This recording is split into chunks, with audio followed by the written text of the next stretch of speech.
أعوذ بالله من الشيطان الرجيم. ولقد خلقنا الإنسان ونعلم ما توسوس به نفسه ونحن أقرب إليه من حبل الوريد إذ يتلقى المتلقيان عن اليمين وعن الشمال قعيد ما يلفظ من قول إلا لديه رقيب عتيد وجاءت سكرة الموت بالحق ذلك ما كنت منه تحيد ونفخ في الصور ذلك يوم الوعيد وجاءت كل نفس معها سائق وشهيد لقد كنت في غفلة من هذا فكشفنا عنك غطاءك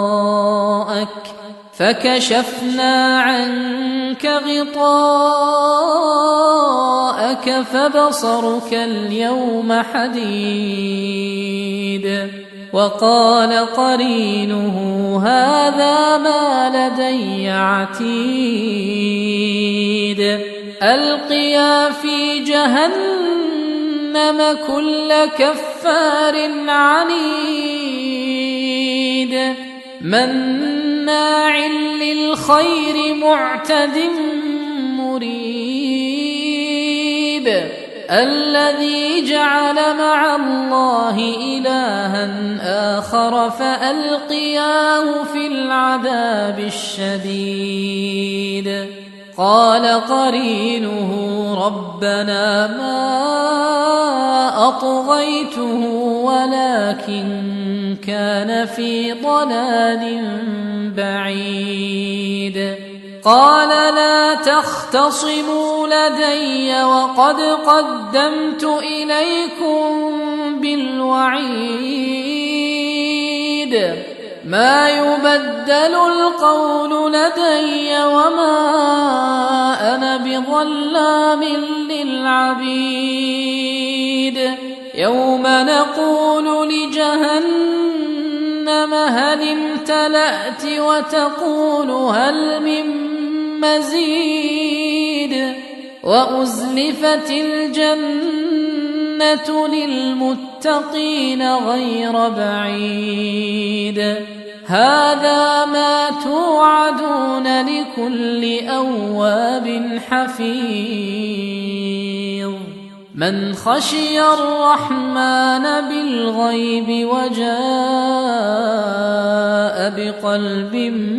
منيب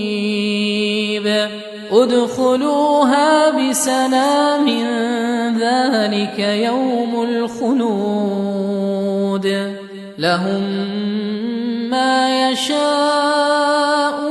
فيها ولدينا مزيد وكم أهلكنا قبلهم من قرن هم أشد منهم بطشا فنقبوا في البلاد هل من محيص إن في ذلك لذكرى لمن كان له قلب أو ألقى السمع وهو شهيد ولقد خلقنا السماوات والأرض وما بينهما في ستة أيام وما مسنا من لغوب فاصبر على ما يقولون وسبح بحمد ربك قبل طلوع الشمس وقبل الغروب ومن الليل فسبحه وأدبار السجود واستمع يوم ينادي المناد من مكان قريب يوم يسمعون الصيحة بالحق ذلك يوم الخروج إنا نحن نحيي ونميت وإلينا المصير يوم تشقق الأرض عنهم سراعا ذلك حشر علينا يسير نحن أعلم بما يقولون وما أنت عليهم بجبار فذكر بالقرآن من يخاف وعيد